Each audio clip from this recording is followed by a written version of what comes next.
Okay, so been asked to show how to color render in Monu-Cad with the new version, so we're going to do this just really quickly. We'll start with the wizards. We're going to go to Die Maker, open a tablet up here. We use a 2.6 by 1.8, so we'll draw that here. We'll put a base underneath it. I use a rectangle command.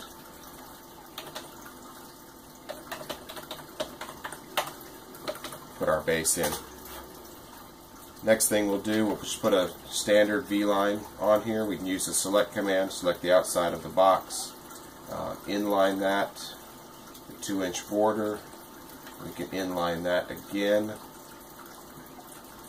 a single V-line, do it again, and create a double V-line if we'd like.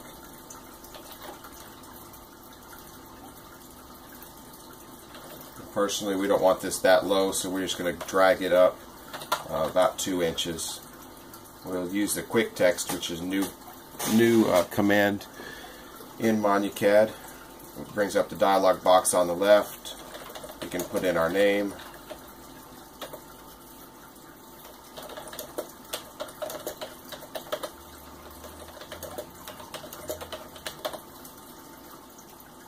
You can see it goes right in there. We can change the size of the letters, all of that information right here.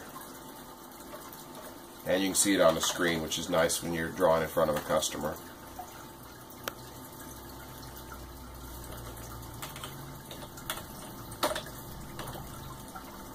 I'm just going to eyeball this in here. Put it a little bit low so we can add a picture as well.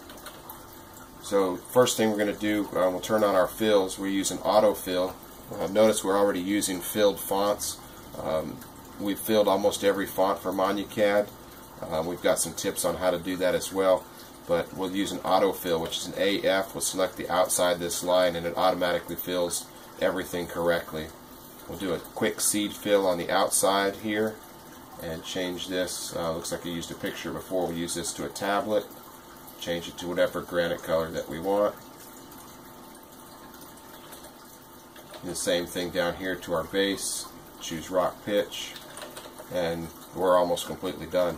Now if we wanted to add some sort of flowers or designs in the corners, we can do that using a component place. We'll use this DM rose right here. Notice this is already a filled component. We use the auto-filled command to do that as well. But when we lay it on top of the V-lines, it fills correctly. We can image that over. And we're done.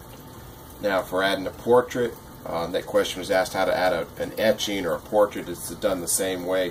What we'll do is we'll do a component place, and we've got a PH4, which is a picture. We'll add it here in the center of our monument.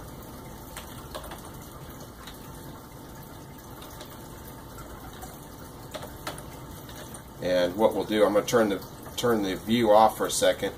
I'm going to erase these lines. We'll explode that circle, and we'll do the same thing. We'll seed fill this as a picture. There's our picture. Turn the fill off for a second. We can unfill those to bring our lines back, and our picture goes over top our V lines as well. There is a command if you need to see those lines, this BR, which is a new command down in the bottom right corner. It turns those lines on and you can see them through your fills. Sometimes that's helpful. We can also change these out to to any other filled component that we want.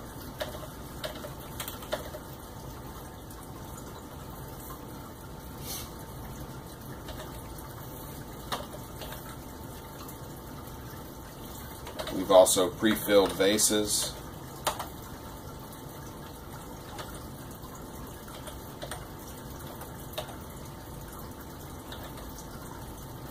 And as you're familiar with, we're finished. You're familiar with now, we can window weld these components. Erase the picture that we're not going to cut the stencil for. and now we have a completely cuttable drawing, and we're ready to proceed to the shop.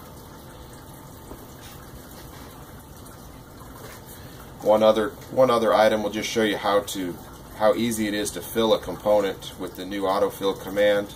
If we move this component out, turn our fills back on. I'm going to erase everything here.